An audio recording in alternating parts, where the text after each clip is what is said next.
actually really love desi food, and one of my favorite meals is fish curry over white rice. I've shared a few fish curry recipes with you, but today I want to share with you the recipe for a Goan fish curry. I've made this for 40-50 people at dinner, and it's always turned out amazing. Because it's so easy, less time consuming, that's why I think you should make this for a dinner at home soon. This beautiful recipe was taught to me by a friend who spent a lot of time in Goa and with the Goan community in Karachi. But with every recipe, I add my 2 bits and I try to make it my own. I washed the fish very well, and now I'm going to season it with a little bit of salt on both sides and a little bit of turmeric powder on both sides. I'm also going to rub some lemon juice on both sides.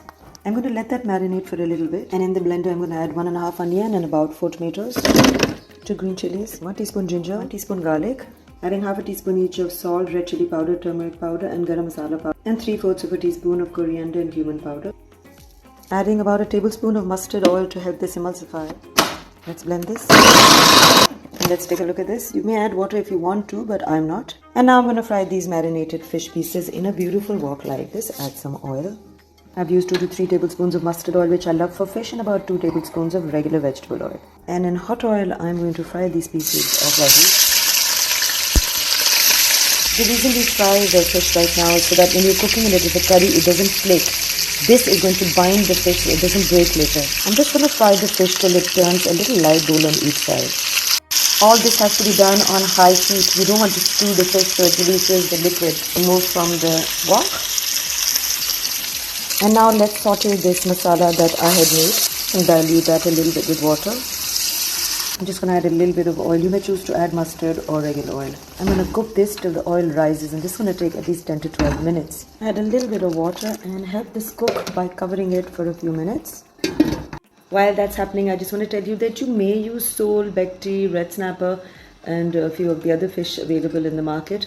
If you're abroad, you may have access to a completely different type of fish. But for some reason, I think rahu is the best suited fish for this fish. It has that fresh water taste that I absolutely love and I recommend. A whole lot of love and patience is required in making food like this. Well, I'm all about that. Are you? And slowly you shall see the oil rising. Now this kind of curry requires a little more oil than the usual, which I'm totally fine with. Alright, I'm about to add a cup of water, 200 ml of coconut cream, and look at how the color changes. This is magic. Beautiful. Now add some coriander and some green chilies and cover and cook this for just another 2 to 3 minutes till the oil rises again. Okay, this is done. Check for salt. You may add some imli ka pani, some lemon juice or vinegar. I like to add vinegar because vinegar doesn't change the color like tamarind water does of the curry. Adding the fish in. And after I add the fish in, I'm not going to really move the fish around too much because it's going to break. And I'm going to cover and cook this for just a few minutes so all of this comes together. And while that happens, I want to show you I've added oil to a frying pan like this, and I'm going to temper this fish curry. What I'm going to do is add about 2 to 3 cloves of garlic sliced and some dried red chili. And here I have half a teaspoon of zira, some curry leaves and a pinch of kalonji. Use the fire of that so that the water evaporates a little bit, not too much. And let's temper this.